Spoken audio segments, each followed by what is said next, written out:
What's going on, guys? Tabletop Panda bringing you a Annie deck profile, and as you can see, we did pretty well with this. First place at a skirmish in my local town. If you guys don't know what a skirmish is, think of a League Cup for Pokemon or an OTS for Yu-Gi-Oh! Essentially, it's just the bigger tournaments that can help you get into a regionals. And yeah, you get some promos, such as this Trinamere was just the entry pack. The top 8, which you can tell the promo over here by that special insignia, and then obviously the P on there for a Blitzcrank. And then, yeah, we'll just get straight into the deck profile here, and then we'll talk a little bit about how the matchups and everything went. But I opted to play Annie. I've been seeing Annie do very well.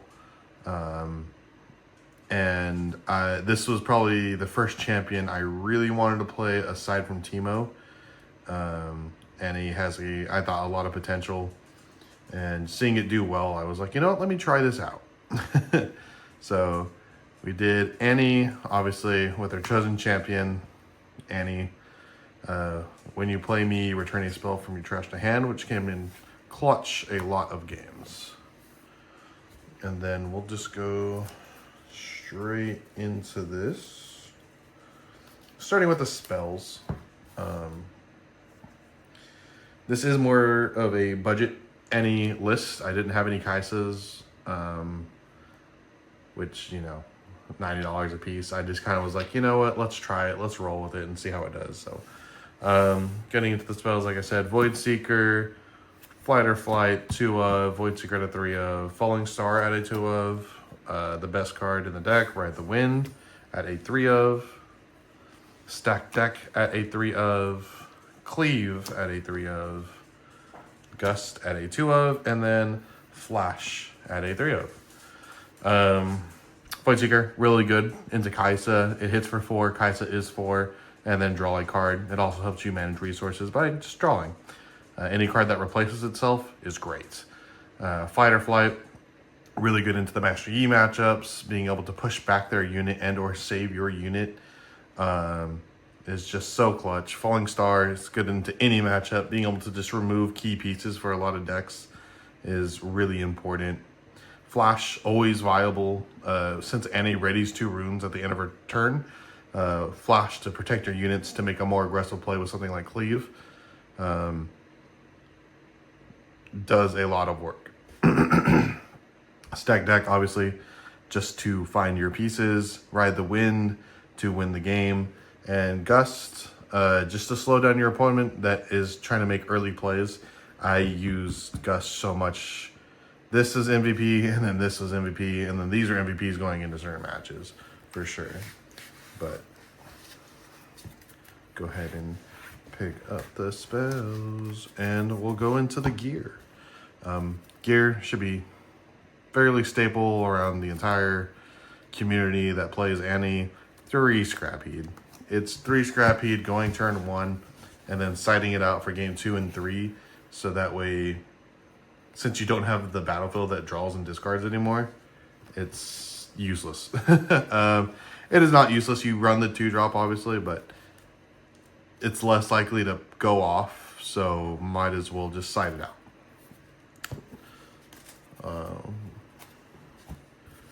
And then going into the units, we played 3 Darius, we played 3 Vi, we played 3 Deckhand, 3 Traveling Merchant, and then 3 Pouty Poro. Darius didn't see as much play as I thought it might. It was usually getting cycled out of hand for my smaller plays because I was playing such an aggressive build, trying to get points early. The times that it did come in, it did matter a lot. So it is 100% necessary for the deck, but you don't use it as much as I might think. So I might take it down to a 2 of when I get a Kaisa to replace it with this. Vi, so good. Just being able to recycle 1 from your trash to give this 1 might. It's not a once per turn ability, so you can do it as many times as you have trash in your graveyard.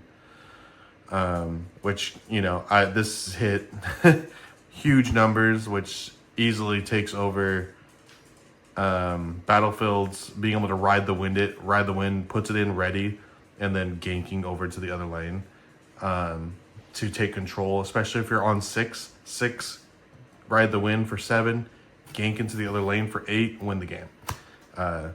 So good. And then sneaky deckhand to get early points. Traveling Merchant to draw and discard to filter out cards. A lot of the times, this Pouty Poro I'm filtering out. Pouty Poro is just there to see another 2-drop.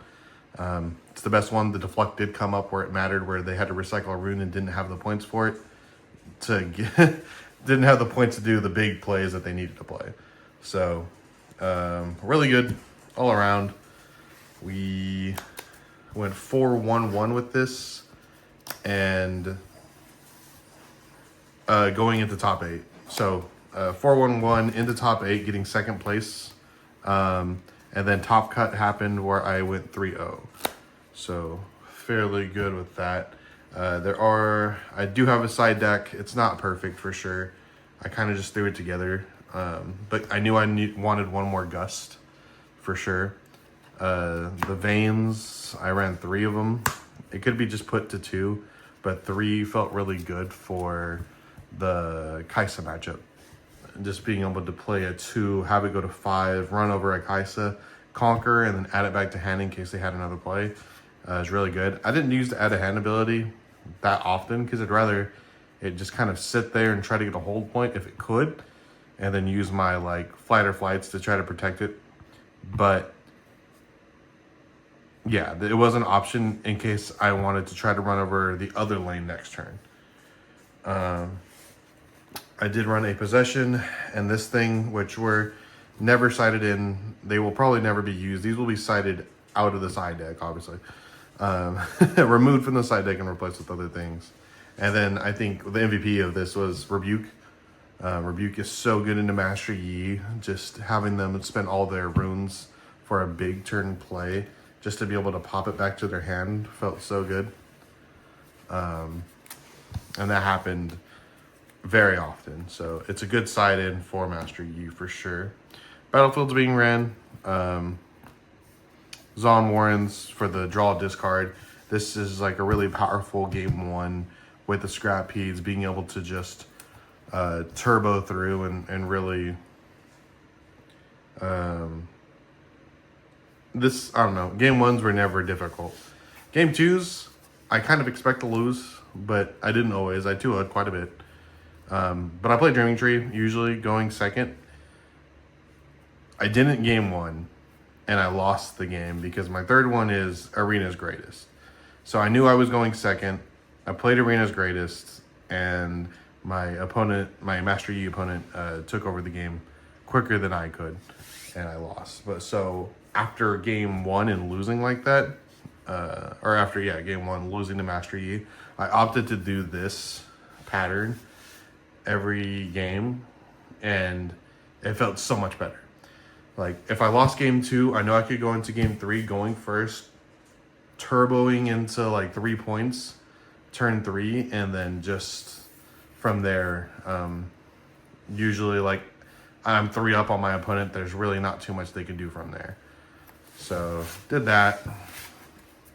And if you're curious on the rune split, it is 3, 6, 7 to 5. So 6 red, 5 purple.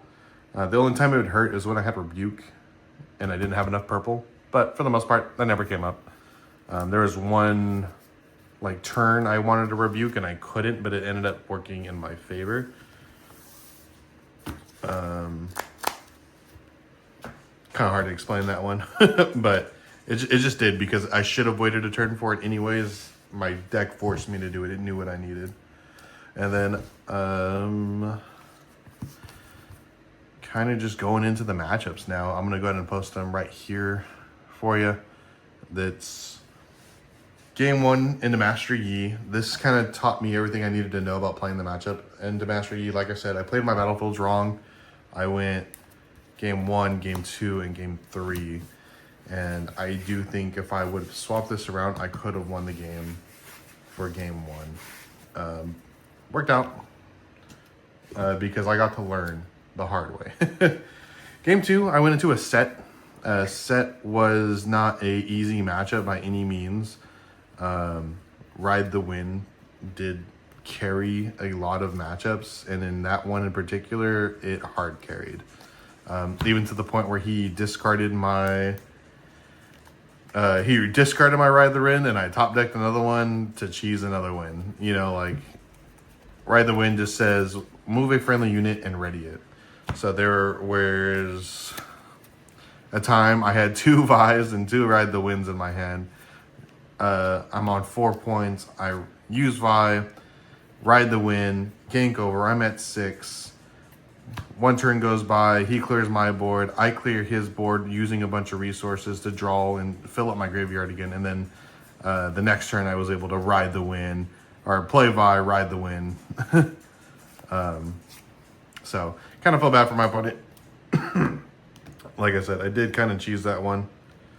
But, I mean, it is what it is. Game 3 was another Master Yi. Using the battlefield in the right order, I do feel like changed that game matchup a lot. Being able to go into game 3 with a Buke in the deck to counter his big plays. No one was playing Dazzling or Yi. I think people have opted just to use the mid-range. So I'm playing against a bunch of mid-range decks, siding in the Gust to bounce the Poro back instead of having to fight into a 5-power shield Poro. Just felt better. And yeah, we were able to get that one. It was 2-1, like I said. Win round 1, lose round 2, win round 3. Kaisa felt really good, honestly. Like, I was able to outpace them for the most part. I did end up 2-0ing the Kaisa. For that matchup, it really was the Void Seekers early carrying me, just being able to pick off their Kaisas as it happened, and then just using the Veins to run into them. Like, these felt really good into all that. And for Kaisa, I would normally just side in 2 of these and then 1 Gust. My third Gust, just to handle any small units they might have. Felt really good. Felt really good going into Kaisa. It wasn't too bad. Then I went to another Master Yi. 2-1 against him. Again, the battlefield's making all the difference. For sure would recommend, if you're going to play out your battlefields, obviously your second one's interchangeable. If you feel like you might want a different battlefield, you can definitely change the streaming tree. I don't think I got it off too often other than moving my unit out of the place with flash and stuff like that. But most of the time, it didn't help enough. 2-1, lose, win, lose. And then round 6 went into Ari, which was just a gentleman's agreement to tie, so that way we can both go into the top 8 cut. Top 8 cut was Master Yi, Kaisa, and Ari. Played against the same Master Yi I played against before. Was able to 2-0 him that time. And then Kaisa was a new Kaisa player. 2-0'd him as well. Just, again, managing resources and doing all the things. It's pretty simple. Like, I don't want to say it was an easy matchup by any means. Like, every game felt close. But just managing your resources smartly, knowing when to bounce, when to ride the wind. Like, not turboing into trying to force a point on 4. Like, knowing the curve, like being able to get to 6, knowing that you can ride the wind and Vi later, because you're really just trying to set up for that play. Getting to 6 points, ride the wind, Vi wins the game. Ride the wind and Vi wins the game. Get to 6 points, ride the wind, Vi. Can't emphasize it enough. Ari was really difficult. Ari was my last matchup. It was 2-1. I think I won the first one, lost the second, and I won the third. Had my opponent accelerating in the Tasty Tree Folk, which I'll post here for you. Just an accelerator for 6, usually to clear out the battlefield. I was able to sneak into 6 by holding and conquering over and over again. And then at the very end of the turn, he used all of his resources to bring an accelerated unit so I couldn't hold for a win. and I was able to just ride the win, and that was game. Again, all these matchups felt really close. Nothing was easy by any means, especially playing Annie like without the Kaisas. I feel like you lose a lot of draw that Kaisa can give you, but it honestly felt pretty smooth for not having that option. I was able, I do think I got lucky quite a bit by top decking the Ride the Wind and the Vise, but that was kind of strategical by cycling through at the right times, knowing what to get rid of and when to get rid of it, knowing what's in my deck, and then being able to predict the draws that I, like my probability of draw essentially. That is pretty much everything for this deck. If you guys have any questions, feel free to comment below. I will try to post a deck list with this so you guys can just go straight to it and filter it out. Like I said, if I was going to add Kaisas in here, I'm definitely going to be taking out one Darius. The 2 Darius should be fine in this. And then I would probably throw the other Kaisas in the side. I'll main deck 1 Kaisa, and then I'll side deck the Kaisas in here for when the Scrapheap comes out, because I don't feel like I ever need the Kaisa game 1. Yeah, I might play 2 Kaisas and then the 3rd Darius for the 3rd Vayne. So this will go in here, and then the 2 Kaisas will take these slots when we get them. I wasn't hurting with this deck for resources a lot, but there were a lot of top deck games where I needed the card that I needed. Otherwise, I wouldn't have won. And I did get very lucky with that. So thank you guys for watching. Comment down below again. Any questions you might have, any edits you guys might think about making as well. It just felt really good to be able to take home a win for us. And yeah, thank you guys. Bye.